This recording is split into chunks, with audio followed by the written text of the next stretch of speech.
wabarakatuh. Perkenalkan, nama saya Dinda Indah Nabila, mahasiswa dari jurusan Pendidikan Luar Sekolah Universitas Negeri Semarang. Pada video ini, saya melakukan kegiatan penyuluhan dengan tema digital marketing. Video ini ditujukan untuk memenuhi salah satu tugas pada mata kuliah penyuluhan pembangunan. Acara penyuluhan ini saya lakukan daring, yaitu melalui Zoom. Berikut adalah video penyuluhan yang telah saya lakukan. Selamat siang teman-teman semua. Sebelum kita memasuki materi penyuluhan ini, izinkan saya memperkenalkan diri saya. Perkenalkan, nama saya Dinda Indah Nabila dari jurusan Pendidikan Luar Sekolah. Untuk itu, saya berterima kasih kepada teman-teman yang sudah menyempatkan waktunya untuk bergabung pada acara penyuluhan ini. Langsung saja kepada materi penyuluhannya. Kita tahu bahwa sejak ditetapkannya pandemi COVID-19, memaksa kita untuk tetap beraktivitas di rumah saja. Adanya pembatasan berskala besar atau PSBB membuat kita sebagai masyarakat sulit melakukan aktivitas, khususnya aktivitas jual beli, sehingga kita dipaksa untuk melakukan secara online atau secara daring. Karena dirasa dengan penggunaan digital marketing atau online shop ini lebih praktis, yang mana akan menghindarkan kita dari kontak fisik atau berinteraksi secara langsung yang bisa menyebabkan tertularnya virus corona. Di mana selama pandemi ini kita tahu sudah banyak sekali pedagang yang beralih menjadi online shopping. Seperti itu. Untuk itu, di sini saya akan membahas mengenai materi yaitu digital marketing. Sebelumnya, saya mau tanya kepada teman-teman, apakah di sini sudah tahu mengenai apa itu digital marketing?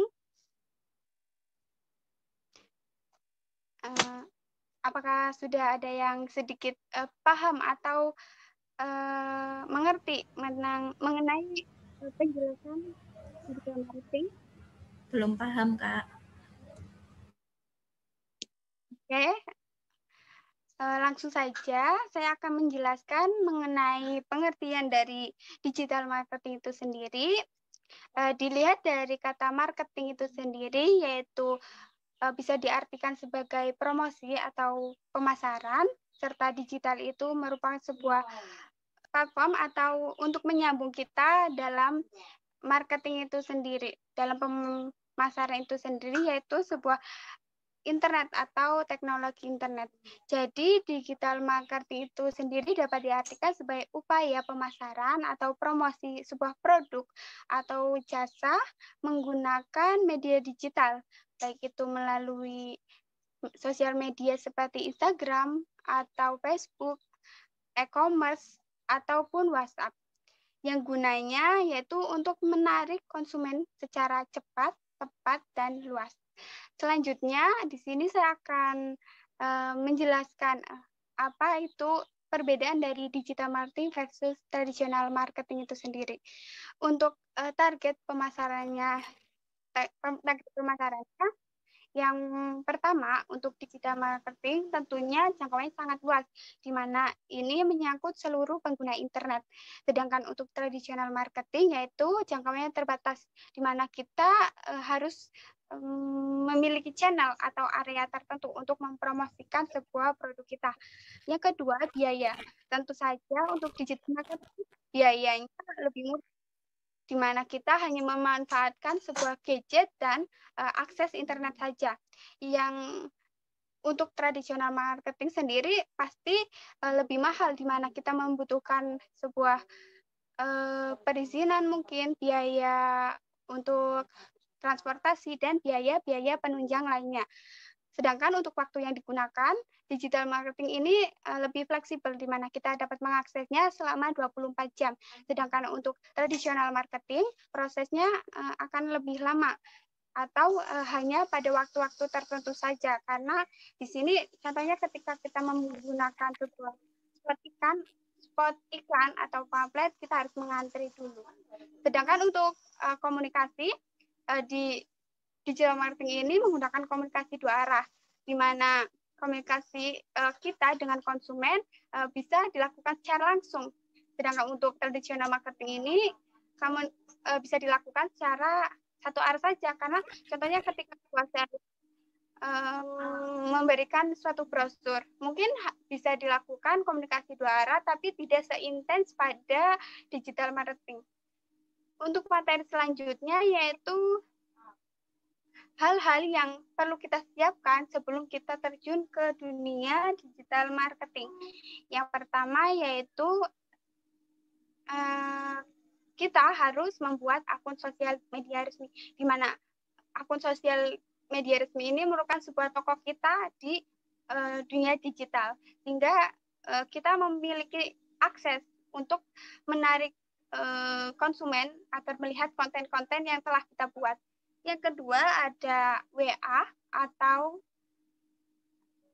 WA resmi atau WA bisnis, di mana pada WA bisnis ini kita akan lebih gampang untuk memberikan informasi atau ketika konsumen kita ingin bertanya kepada kita, karena kita tahu bahwa masyarakat Indonesia sudah sangat intens dalam penggunaan WhatsApp ini. WhatsApp resmi juga akan memudahkan kita untuk membuat katalog atau memonitoring pesan yang masuk. Yang ketiga ada Google Businessku, di mana ini merupakan sebuah layanan Google yang gunanya untuk menampilkan profil bisnis kita. Jadi ketika konsumen kita sedang mencari sebuah produk atau barang melalui Google, nanti nama toko kita akan muncul di dalamnya. Dan biasanya ini akan memunculkan profil-profil pada toko kita seperti jam operasional atau apa saja barang yang kita jual. Untuk selanjutnya ada pembuatan website. Di pembuatan website ini juga merupakan alat atau sarana yang dapat meningkatkan kepercayaan pelanggan kita. Dalam website juga lebih mendukung strategi marketing kita, di mana ini dapat diakses dalam juga. Dan dengan website ini juga akan lebih mudah konsumen kita untuk memilih barang atau konten yang kita buat. Untuk yang kelima yaitu pembuatan email resmi, di mana pembuatan email resmi ini akan dipandang oleh konsumen lebih profesional dan lebih personal, di mana email resmi ini kita akan secara langsung kontak kepada konsumen kita, sehingga konsumen kita akan lebih percaya mengenai toko kita.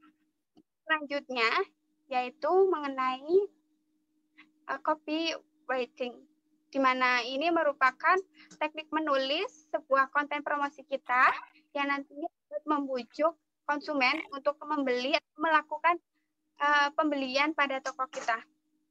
Langkah-langkahnya bisa kita, yang pertama, belajar dari produk kita sendiri, bagaimana produk yang akan kita jual.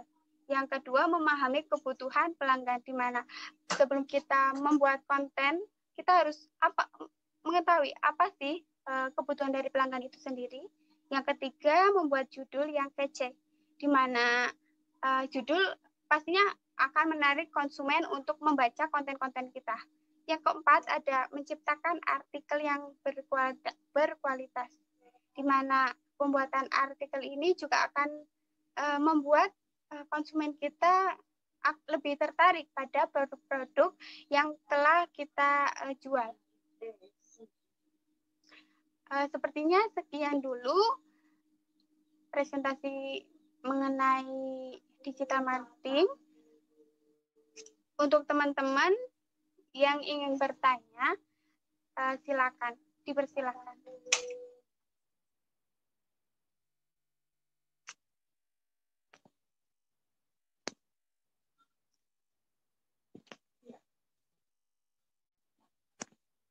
Apakah di sini teman-teman ada yang mau bertanya? Saya izin bertanya. Ya.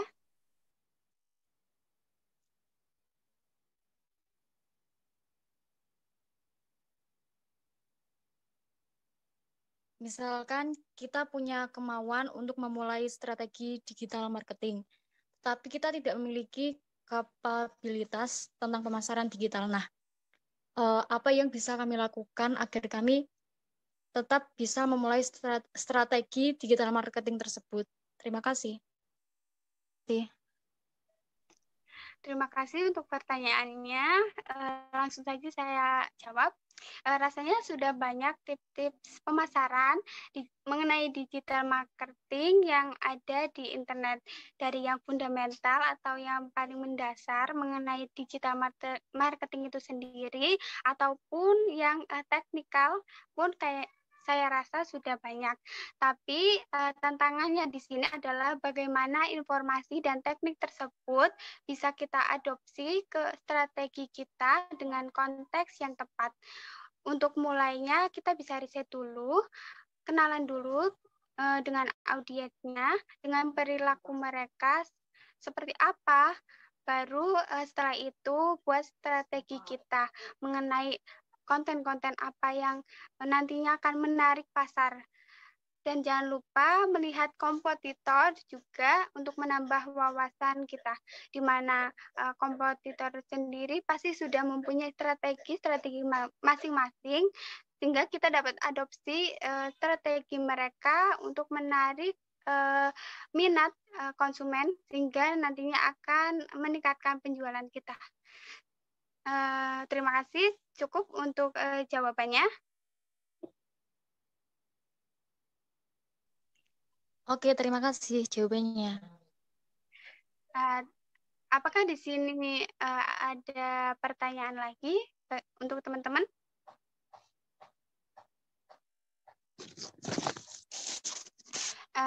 Saya rasa cukup. Mungkin sampai di sini acara penyuluhannya.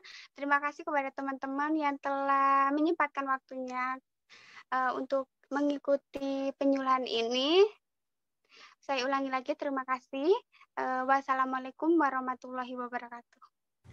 Waalaikumsalam. Sebelum mengakhiri acara ini, boleh untuk teman-teman off kamera dulu untuk dokumentasi acara ini. Boleh bergaya atau semacamnya, silakan.